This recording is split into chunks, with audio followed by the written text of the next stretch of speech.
राजकारणामध्ये नेता महत्वाचा नसतो, तर त्या नेत्यामागे जे पब्लिक आहे, जे कार्यकर्ते आहेत, त्यामुळे नेत्याला रंग येत असतो आणि त्यामुळेच नेता महत्वाचा वाटू लागतो। जर त्या नेत्याने तिथल्या कार्यकर्त्याला, तिथल्या सर्वसामान्य जनतेला किंमत देत नसेल, तर मग त्या नेत्याला सुद्धा काहीच किंमत नसते।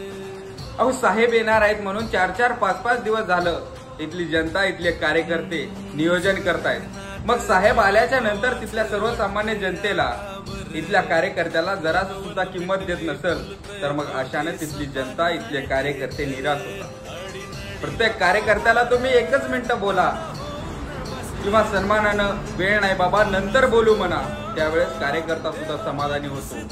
जर तुम्ही त्या कार्यकर्त्याला दूर ढकलून देऊन निघून जाता, मग अशानं कार्यकर्ता निराश होतो दादांनो। म्हणून कार्यकर्ते आणि सर्वसामान्य जनतेला निराश करू नका, नाहीतर नेत्याला निराश करतील हे सर्वसामान्य जनता आणि कार्यकर्ते। भवती सपान हाय ते घर